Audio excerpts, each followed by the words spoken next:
C'est une très très bonne question. C'est une question à laquelle je suis très attachée. Donc s'il y a un mot qui ne convient pas aux enfants, c'est le mot régime. Un enfant, on ne le met pas au régime. Un enfant, on apprend à travailler sur 3 axes essentiels, que sont son équilibre alimentaire, que son niveau d'activité physique qui doit être important, et son comportement alimentaire, c'est-à-dire sa relation à l'alimentation. Le fait de prendre le temps, le fait d'essayer de respecter un petit peu ses signaux de faim et ses signaux de satiété. C'est ça qui permet de réguler le poids chez l'enfant, bien souvent, à partir du moment où on a éliminé toute cause notamment endocrinologique, éventuellement chez un spécialiste. D'accord ? Donc on ne met pas un enfant au régime. D'abord, on table sur le fait que progressivement, il va augmenter de taille et on va essayer de maintenir bien souvent le poids en augmentant de taille qui permet de passer souvent un cap. On va simplement, je le redis, lui apprendre à bien manger et le rôle des parents est très important. On va lui apprendre à avoir une bonne relation à l'alimentation et on va le mettre à bouger. Bouger, c'est quoi? Bouger, c'est d'abord s'assurer qu'éventuellement il va bien au sport dans le cadre de son activité scolaire.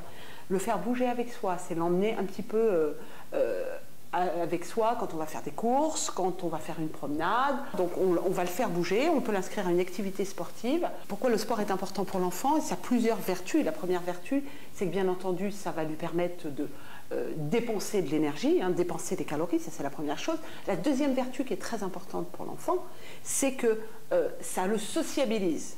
Et donc, souvent, ça l'intègre dans un groupe. Or, l'intégration dans un groupe est une source de bien-être. Et ce bien-être, quand il n'existe pas, est souvent une cause de mauvaise alimentation. Je m'explique. L'alimentation peut être, c'est vrai aussi chez l'adulte, un véritable régulateur d'émotions. C'est-à-dire que face à des situations d'angoisse, de stress, de souffrance, l'alimentation, souvent en plus de type sucré, donc les produits plutôt sucrés qui apportent un certain effet de douceur et qui calment vraiment, un effet d'apaisement, sont utilisés pour du coup calmer un peu. Et donc on retrouve souvent chez les enfants, quand il y a un peu de souffrance, un peu d'isolement, un peu de douleur, je pense aux enfants aussi qui sont uniques, aux enfants qui sont un petit peu isolés, qui ont tendance, l'alimentation peut être un peu le refuge, avec le risque qu'on peut avoir sur le dérapage de la courbe de poids.